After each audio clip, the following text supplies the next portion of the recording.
একবার হুগলি জেলার মৌবেশিয়া গ্রামের হরিপদ কি একটা কাজে কলকাতায় গিয়েছিল। ট্রেনের গোলমালে ফিরতে রাত হয়ে গেল। তখন তো এখনকার মতো এমন ইলেকট্রিক ট্রেন ছিল না। কয়লার ইঞ্জিন দেওয়া কাঠের বগি গাড়ি 2 ঘন্টার পথ 5 ঘন্টায় যেত। একে অবেলা ট্রেন, তার উপর ইঞ্জিনটা কামারকুণ্ডুতে বিগড়ে যাওয়ায় নতুন ইঞ্জিন জুড়ে যখন ট্রেন গুরুপ স্টেশনে এলো, রাত্রি তখন 10টা। যাই হোক, হরিপদ যখন ট্রেন থেকে নামলো তখন গরুর গাড়ি পালকি কিছুই নেই। অজ্ঞতা স্টেশনে রাত কাটিয়ে দেবে ঠিক করে প্ল্যাটফর্মে বেঞ্চেতে আরাম করে বসল।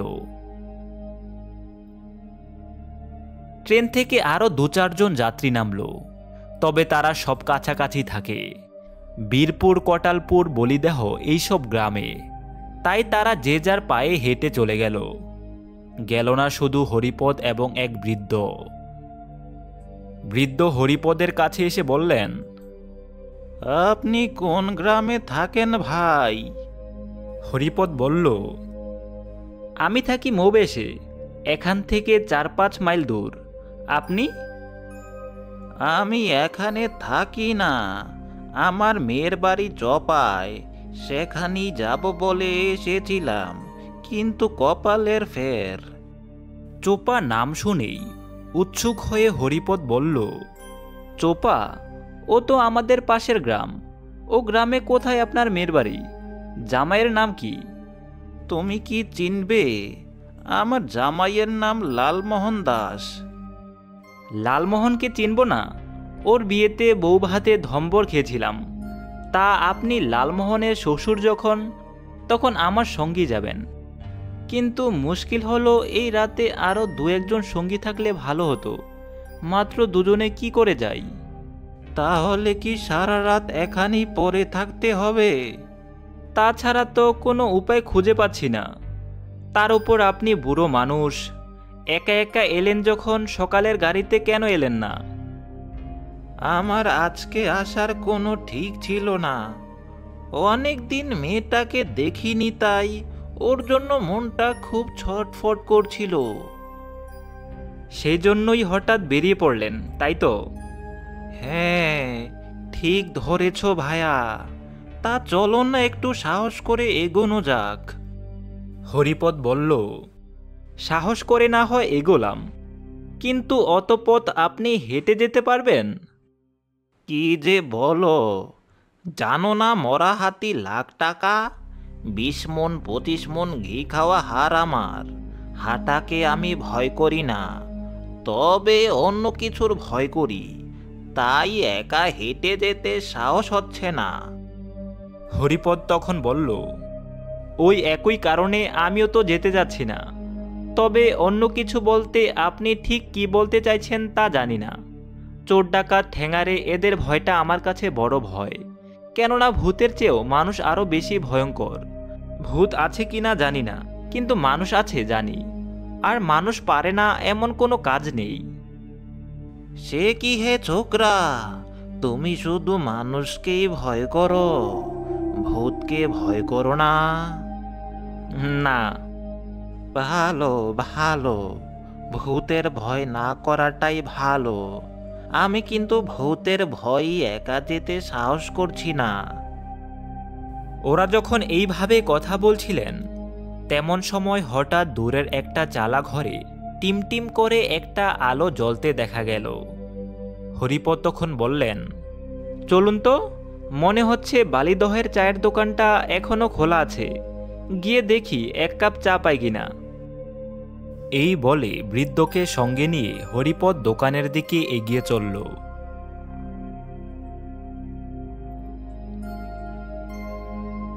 গিয়ে দেখল দোকানের ছেলেটি সবকিছু গুছিয়ে গাছিয়ে চলে যাওয়ার জন্য দোকানের জাপ বন্ধ করে ফেলেছে।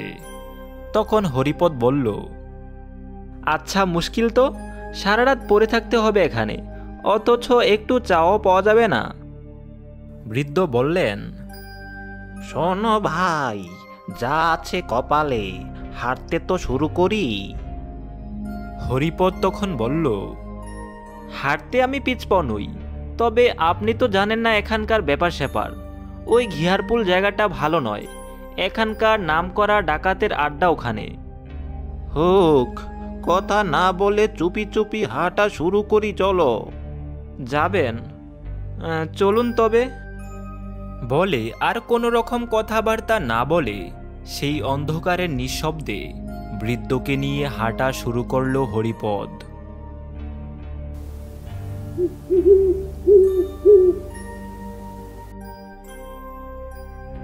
বৃদ্ধ সত্যি হাঁটতে পারেন, এত বয়সেও বেশ শক্ত সমর্থ কর্মঠ, হাঁটতে যেন একটুও ক্লান্তি নেই।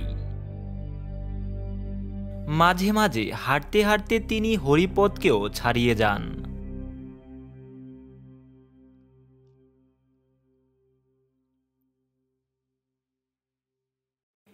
এইভাবে হেঁটে হেঁটে কত পথ গেছেন দুজনে তার খেয়াল নেই।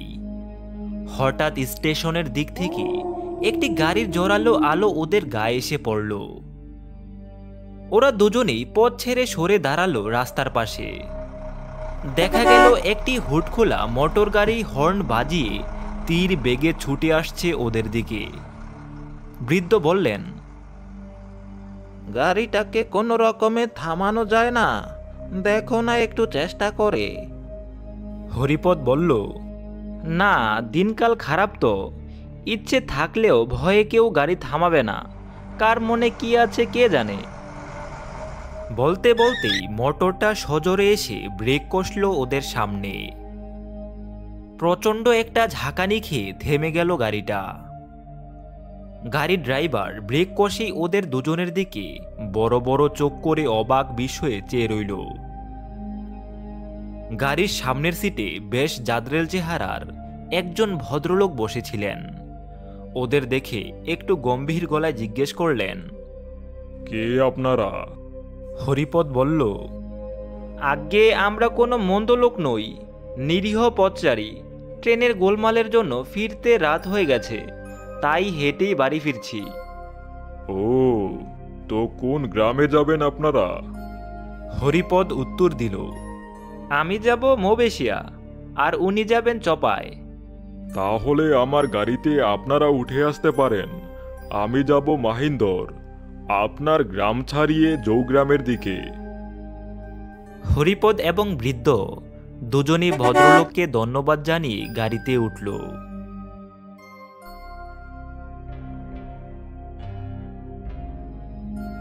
ভদ্রলোকের চেহারায় আভিজাত্য আছে, দেখে বেশ গণ্যমান্য ব্যক্তি বলেই মনে হয়। হরিপদ তখন বলল, আপনি কি মাহিন্দরে থাকেন? আমি কিন্তু এর আগে দেখিনি আপনাকে। ভদ্রলোক বলল, আমি এখানকার লোক নই, তো আমাকে দেখবেন কি করে? আমি থাকি চচুড়াতে, একজন মরণাপন্ন রোগীর কল্পে তাকে দেখতে যাচ্ছি। আপনি তাহলে ডাক্তারবাবু? ও, মাহিন্দরে কাদের বাড়ি যাচ্ছেন? ডাক্তারবাবু এবার একটু বিরক্ত হয়ে বললেন, অত কফিয়ত আপনাকে দিতে পারবো না মশাই। যেমন বসে আছেন তেমনই চুপচাপ বসে থাকেন তো। এর ওপর আর কথা চলে না। হরিপদ চুপ হয়ে গেল। গাড়ি তখন ঝড়ের গতিতে ছুটছে, এত বেশি স্পিডে যে মাঝে মাঝে মনে হচ্ছে এখনই বুঝি ছিটকে পড়ে যাব রাস্তা থেকে। কিন্তু সবচেয়ে রহস্যময় ব্যাপার হলো, এমন তীব্র গতি সত্ত্বেও পথের আর শেষ হচ্ছে না। মাঝে মাঝে মনে হচ্ছে যে পথ একবার পার হয়ে এসেছে, আবার সেই পথে ছুটছে গাড়িটা।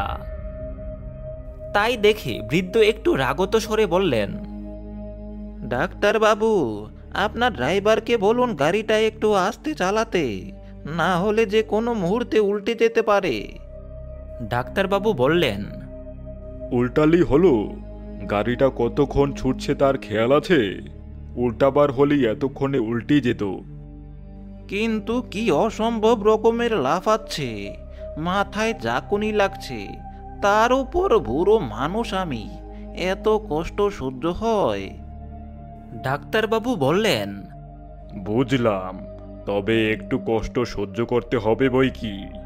বহুদিনের পুরনো গাড়ি, তার উপর একটিও চাকা নেই, রাস্তার ধারে ভাঙ্গাচোরা অবস্থায় পড়েছিল বলে মাথার হুডটা কেউ কারা যেন খুলে বেচে দিয়েছে। ইঞ্জিনও লোপাট, না আছে তেল, না আছে জল। এই গাড়ি যে ছুটছে এটাই আশ্চর্য ব্যাপার নয় কি?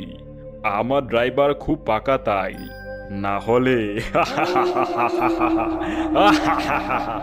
হরিপদের তো চোখ কপালে উঠে গেছে। সে বেশ বুঝতে পারল কাদের পাল্লায় পড়ে গেছে। বৃদ্ধ কিন্তু ভয় পেল না, বেশ গম্ভীরভাবে জিজ্ঞেস করলেন, চোপা কত দূর? ড্রাইভার এতক্ষণে কথা বলল, এই তো এসে গেছি। আমাকে আমার মেয়ের কাছে আজ যেতে হবে, অতএব বেশি কেরামতি না দেখিয়ে তাড়াতাড়ি পৌঁছে দাও। না পারলে গাড়ি থামাও, নেমে যাচ্ছি। বৃদ্ধর কথা শুনে ডাক্তারবাবু হো হো করে হাসতে লাগলেন। ড্রাইভারও অমনি তার বড় বড় চোখ দুটো ঠেলে বার করে খে খে করে হাসতে লাগলো। হরিপদের হাত পা কাঁপছে তখন। বৃদ্ধ বললেন, ভয় নেই, আমার উপর ভরসা রাখো, আমি ব্যবস্থা একটা করছি। বলেই ড্রাইভারকে বললেন, এই ড্রাইভার, গাড়ি থামাও, আমরা নেমে যাব। ডাক্তারবাবু হাসতে হাসতে বললেন, এ গাড়ি থামতে জানে না মশাই। ভোর না হওয়া পর্যন্ত এই গাড়ি থামবে না। বৃদ্ধ বললেন, থামতে জানে না যদি, তো আমাদের গাড়িতে উঠাবার সময় এটা থেমেছিল কি করে? তখনকার কথা আলাদা, এখন আর থামবে না। যদি পারেন তো চলন্ত গাড়ি থেকে লাফিয়ে নামুন। একবার লাফ দিলেই আপনারাও আমাদের মতো হয়ে যাবেন। আপনাদের মতো মানে? হ্যাঁ, দেখুন, একবার ভালো করে তাকিয়ে দেখুন।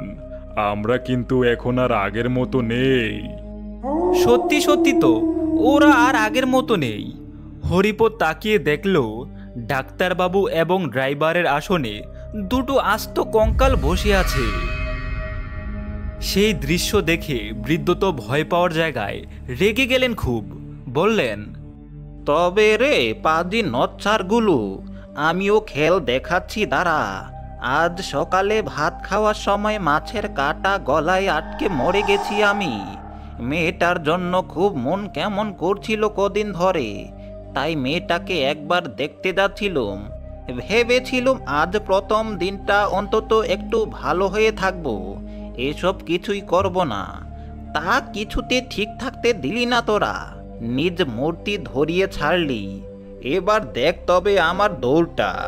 আমি যদি সত্যি সত্যি মরে ভূত হয়ে থাকি, তবে এ গাড়ি আমি থামাবই। বলেই ইয়া বড় বড় দুটো হাত বার করে একটা বটগাছের ডাল শক্ত করে ধরে ফেললেন বৃদ্ধ। অতএব গাড়িটা প্রচণ্ড গতিবেগ থাকা সত্ত্বেও থেমে গেল। বৃদ্ধ ওই অবস্থাতেই চেঁচাতে লাগলেন, নামো নামো, শিগগিরই নেমে পড়ো, আর দেরি করো না হরিপদ। আমি বেশিক্ষণ গাড়িটাকে এইভাবে ধরে রাখতে পারবো না।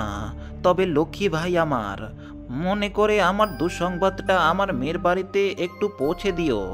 জানাজানি যখন হয়ে গেল, তখন তো সেখানে যাওয়া আর উচিত হবে না। হরিপদ তখন এক লাফে নেমে এলো গাড়ি থেকে। হরিপদ নেমে যেতেই বৃদ্ধ গাছের ডাল ছেড়ে দিলেন। আটকে থাকা গাড়িটা মুক্তি পেয়ে হুহু শব্দে ছুটে চলল। হরিপদ অবাক বিস্ময়ে চেয়ে দেখল, সেই অন্ধকারের মাঠের উপর দিয়ে এমন একটা গাড়ি ছুটে চলেছে যে গাড়ির একটিও চাকা নেই। যাই হোক, হরিপদ সেরাতে চোপায় ওর বন্ধু লালমোহনের বাড়িতে দুঃসংবাদটা পৌঁছে দিয়ে মবেশিয়া নিজ গ্রামে ফিরে এসেছিল। ভাগ্য ভালো যে গাড়িটা চোপার মোড়েই থেমেছিল, না হলে কি যে হতো কে জানে।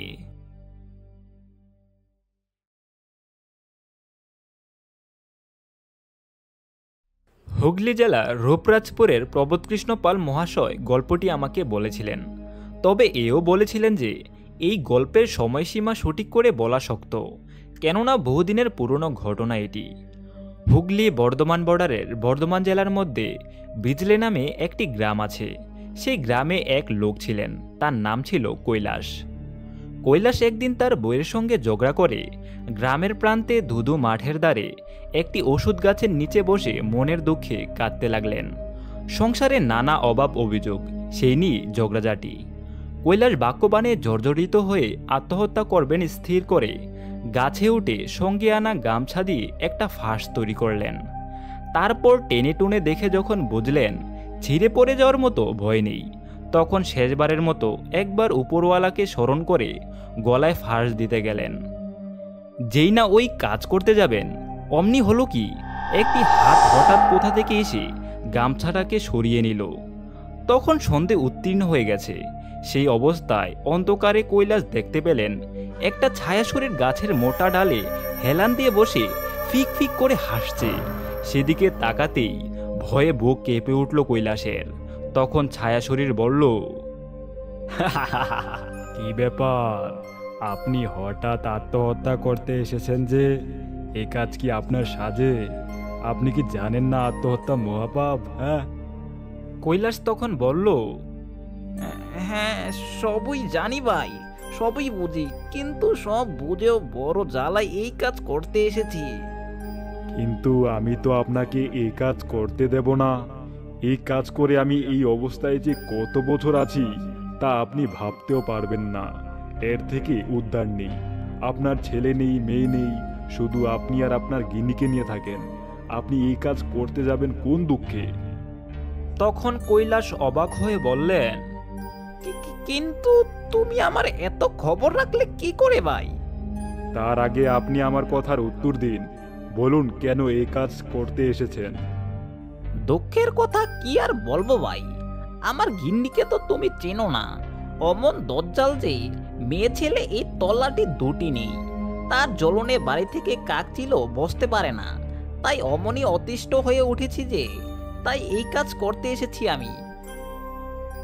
ছায়ামূর্তি এক লাফে গাছের ডালের উপর দাঁড়িয়ে বলল, ওরে বাবা, আপনার গিন্নির কথা আর বলবেন না।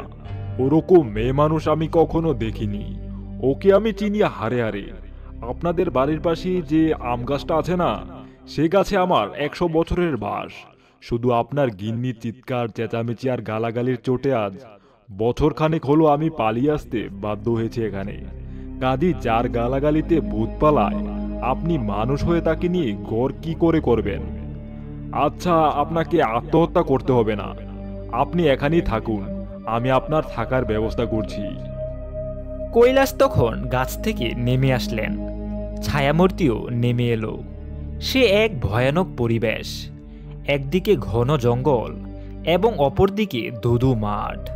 তখন কৈলাস বললেন, সবই তো বুঝলুম, কিন্তু তুমি যে আমাকে থাকতে বলছো, এই জঙ্গলে আমি থাকবো কোথায়?